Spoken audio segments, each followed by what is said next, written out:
बुधवारी gateway of इंडियापासून Elephanta केव्हजकडे जाणाऱ्या प्रवासी बोटीच्या अपघातात तब्बल 13 जणांचा मृत्यू झाला। मृतांमध्ये 3 नौदलाचे अधिकारी आणि 10 प्रवाशांचा समावेश होता। नौदलाच्या पेट्रोलिंग करणाऱ्या स्पीड बोटनं धडक दिल्यामुळे ही पर्यटकांना नेणारी बोट बुडाली आणि ही दुर्घटना घडली। आता या प्रकरणात नौदलाच्या बोटीविरोधात गुन्हा दाखल करण्यात आल्याची प्राथमिक माहिती समोर आली आहे। या भीषण दुर्घटनेनंतर ती स्पीड बोट नौदलानं टो करून नेलेली असून पोलिसांकडून त्या बोटीची पाहणी आणि तपासणी सुद्धा करण्यात येते अशी सुद्धा माहिती समोर आली आहे। मिळालेल्या माहितीनुसार नेव्हीच्या स्पीड बोटमध्ये एकूण 6 जण असून त्यामधल्या 3 मृत्यू झालेला असून 1 जण गंभीर असल्याचं सांगितलं जाते। त्यामुळे आता या दुर्घटनेतल्या मृतांचा आकडा हा 13 वर पोहोचलेला असून 2 जण जखमी तर 2 जण अद्यापही बेपत्ता आहेत। एकूण 90 पेक्षा जास्त जणांवरती वेगवेगळ्या रुग्णालयांमध्ये उपचार करण्यात आलेत आणि त्यांना घरी सोडण्यात आल्याचं सांगितलं जातंय। आता या अपघातात वाचलेल्या अनेक प्रवाशांकडून या घटनेचा थरार सांगितला जातोय, तर ज्यांनी प्राण गमावले त्यांच्या नातेवाईकांकडून शोक हा व्यक्त केला जातोय। या अपघातात नेमकी कोणती माहिती समोर आली आहे? अपघाताचं कारण नेमकं काय? अपघातात चूक नक्की कोणाची? प्रवाशांकडून काय सांगण्यात आलंय त्याचीच माहिती या व्हिडिओतनं पाहूयात। नमस्कार, मी आरती आणि तुम्ही बघताय बोल भिडू। बुधवारी दुपारी साधारण 3:30च्या सुमारास गेटवे ऑफ इंडियाकडनं एलिफंटाच्या दिशेनं नीलकमल या नावाची एक फेरी बोट जात होती। या बोटीमधनं जवळपास 110 प्रवासी प्रवास करत होते अशी माहिती मुंबईच्या महानगरपालिकेकडनं देण्यात आली आहे। गेटवे ऑफ इंडियापासून काहीच अंतर पार केल्यानंतर उरण कारंजा इथं ही बोट 3:55 या टायमिंगच्या सुमारास आली। त्याचवेळी समुद्रामध्ये एक स्पीड बोट सुद्धा या बोटीच्या आजूबाजूला फिरत होती। या स्पीड बोटीमध्ये एकूण 6 जण होते। अत्यंत वेगाने ही बोट नीलकमल या बोटीच्या दिशेनं धावत आली आणि काहीच सेकंदात या बोटीनं नीलकमल बोटीला जोरदार धडक दिली। बोटीवरचे एक प्रवासी नथराम चौधरी यांनी शूट केलेल्या व्हिडिओमध्ये हा सगळा प्रकार कैद झाला। या धडकेमुळे नीलकमल बोटीमध्ये पाणी शिरायला सुरुवात झाली। पाण्याचं प्रमाण हळूहळू वाढू लागल्यानं हळूहळू बोट बुडायला लागली। त्यामुळे बोटीतल्या क्रू मेंबर्सनी प्रवाशांना लाईफ जॅकेट घालायला सांगितलं। त्यावेळी अनेक लोक घाबरून गेली होती। बोट बुडाल्यानंतर अनेक जण पाण्यात पोहत राहिले तर काही जण जीव वाचवण्यासाठी धडपड करत होते। या अपघाताची माहिती प्रशासनाला मिळाल्यानंतर लगेचच नौदल, JNPT, coast guard, yellow gate police यांच्या ठाण्याच्या 3 आणि स्थानिक मच्छीमार बोटींच्या सहाय्यानं मदत आणि बचाव कार्याला सुरुवात झाली। तसंच लोकांना वाचवण्यासाठी 11 क्राफ्ट आणि 4 हेलिकॉप्टर यांची सुद्धा मदत घेण्यात आली। दरम्यान या अपघातामध्ये 101 जणांना वाचवण्यात यश आलेलं असून त्यांच्यावरती उपचार सुरू आहेत। आता त्यातल्या काही जणांची प्रकृती गंभीर असून 2 जण अद्याप सुद्धा बेपत्ता असल्याची माहिती ही प्रशासनाकडून दिली जाते। आता या अपघातात जे 13 जण दगावलेले आहेत त्यामध्ये 7 पुरुष, 4 महिला आणि 2 लहान मुलांचा समावेश असल्याची माहिती समोर येते।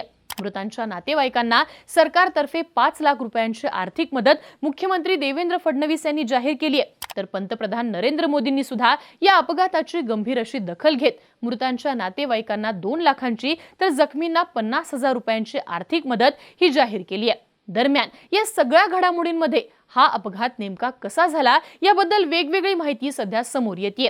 सुरुवातीला नीलकमल बोटीचे मालक राजेंद्र परते यांनी या बोटीची क्षमता 130 प्रवाशांची वाहून नेण्याची असून त्यामध्ये 80 प्रवासी प्रवास करत होते असं सांगितलं होतं।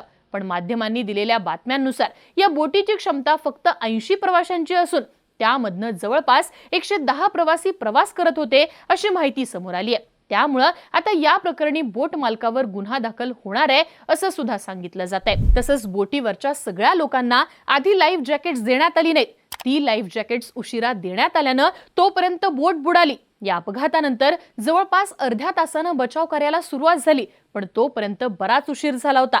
ज्यांना पोहताही येत नव्हतं त्यांना जलसमाधी मिळाली होती, तर अनेक जण बचावासाठी धडपडत होते, टाहो फोडत होते असं सुद्धा काही प्रवाशांकडून सांगितलं जातंय। दरम्यान ज्या स्पीड बोटच्या धडकेनं हा अपघात झाला ती बोट भारतीय नौदलाची असल्याचं सांगितलं जातंय। त्या बोटीत एकूण 6 जण होते। नौदलाकडून देण्यात आलेल्या माहितीनुसार या स्पीड बोटच्या नव्या इंजिनची टेस्टिंग सुरू होती। त्यामुळे ही स्पीड बोट समुद्रामध्ये फिरत होती। या बोटीवर 2 नेव्हीचे कर्मचारी तर ओरिजिनल इक्विपमेंट मॅन्युफॅक्चरर म्हणजेच OEM या कंपनीचे कर्मचारी होते। त्यांच्याकडून स्पीड बोटच्या नवीन इंजिनची टेस्टिंग त्यावेळी सुरू होती। या स्पीड बोटीचं इंजिन बिघडल्यानं बोट नियंत्रणाच्या बाहेर गेल्याचं नौदलाकडून सांगण्यात येते। त्यामुळे बोटीचं नवीन इंजिन निकृष्ट दर्जाचं होतं का याची सुद्धा नौदल आता चौकशी करणार आहे। आता या संदर्भात मुख्यमंत्री देवेंद्र फडणवीस आणि भारतीय नौदलाने अपघाताच्या 2 वेगवेगळ्या चौकशींचे आदेश दिलेले आहेत। या संदर्भात सखोल तपास करण्यासाठी नौदलाकडून एका समितीची स्थापना करण्यात आली आहे असं सुद्धा सांगण्यात आलंय। दरम्यान मृतांमध्ये स्पीड बोटीवरचे नेव्हीचे कर्मचारी महेंद्रसिंग शेखावत यांचा तर OEM कंपनीचे कर्मचारी प्रवीण शर्मा आणि मंगेश अशा दोघांचा मृत्यू झालाय।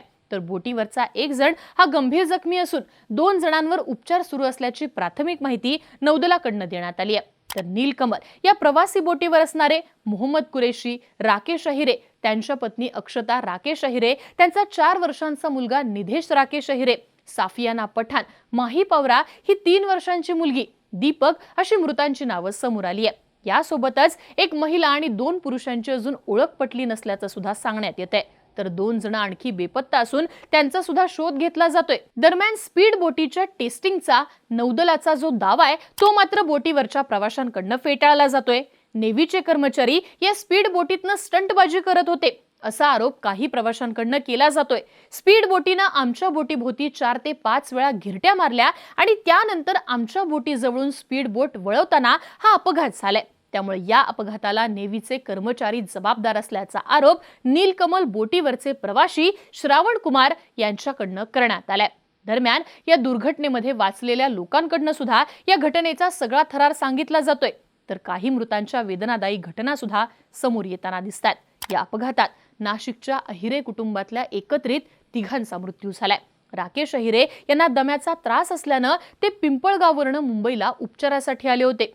बुधवारी त्यांनी आपली बायको आणि आपल्या मुलाला समुद्र सफारीला ते घेऊन आले आणि त्या दृष्टीने ते नीलकमल बोटीतनं एलिफंटा केव्सकडे जात होते। पण हा प्रवास अहिरे कुटुंबाचा शेवटचा प्रवास ठरला। राकेश अहिरे यांच्यासह त्यांची पत्नी अक्षता अहिरे आणि 4 वर्षांचा मुलगा निधेश अहिरे यांचा या अपघातामध्ये मृत्यू झाला। त्यामुळे नाशिक जिल्ह्यावर सध्या शोककळा पसरली आहे। दुसरीकडे या अपघातात वैशाली अडकणे यांनी सुद्धा आपल्यावर ओढवलेला प्रसंग सांगितलाय। आमच्या कुटुंबातले 8 जण सुट्टी असल्यामुळे एलिफंटाला फिरायला आलेलो होतो। स्पीड बोटीच्या धक्क्यानं आम्ही जागेवरच पडलो। स्पीड बोटने टक्कर दिल्यानं आमच्या बोटीला भोग पडलाय असं काही वेळात आमच्या लक्षात आलं। तेव्हा आमच्या बोटीचा ड्रायव्हर हा लाईफ जॅकेट घाला असं ओरडायला लागला। माझ्या भावाने आम्हा सगळ्यांना लाईफ जॅकेट दिलं, ते आम्ही घातलं सुद्धा। त्यानंतर आमची बोट एका बाजूला कलंडली आणि हळूहळू बुडत गेली।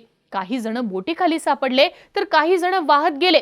आम्ही बोटीला धरून कसेबसे तरंगत होतो। मला काहीही करून माझ्या 14 महिन्यांच्या मुलाला म्हणजे शार्विलला वाचवायचं होतं। सुरुवातीला माझ्या भावानं त्याला एका हातानं पाण्याच्या वर उचलून धरलं, त्यानंतर त्याला खांद्यावर बसवलं आणि बोटीचा आधार घेऊन तो तरंगत राहिला। जवळपास अर्धा तास कोणीही आमच्या मदतीला आलं नाही। त्यानंतर सुदैवानं 2 ते 3 बोटी आल्या आणि त्यांनी आम्हाला वाचवलं। आणखी 5-10 मिनिटं उशीर झाला असता तर आम्ही सगळे बुडालो असतो असं वैशाली यांनी या प्रसंगाचं वर्णन केलंय। या अपघातात 13 जणांना आपले प्राण गमवावे लागल्याने राज्यभरात या सगळ्या प्रसंगावरनं हळहळ आणि संतापही व्यक्त केला जातोय। पण या अपघाताबद्दल वेगवेगळे दावे सुद्धा केले जातात। एकीकडे नौदलाचा स्पीड बोटच्या टेस्टिंगचा दावा आहे, पण दुसरीकडे नीलकमलचे प्रवासी म्हणतात की स्पीड बोटवरचे अधिकारी हे स्टंटबाजी करत होते। पण नीलकमल बोटीमध्ये सुद्धा क्षमतेपेक्षा जास्त प्रवासी होते असाही आरोप केला जातोय। त्यामुळे या दुर्घटनेला नक्की जबाबदार कोण हे अजूनही निरुत्तरित असलं तरी ते पुढच्या तपासात समोर येणार आहे। तुम्हाला काय वाटतं, या संपूर्ण अपघाताला नेमकं जबाबदार कोण आहे? नौदलाची ती स्पीड बोट की प्रवासी क्षमतेपेक्षा जास्त संख्येने भरलेली नीलकमल बोट? याबद्दलच्या तुमच्या प्रतिक्रिया कमेंट बॉक्समध्ये लिहून नक्की कळवा आणि अशाच माहितीपूर्ण व्हिडिओसाठी बोलबिडूला सबस्क्राईब करा।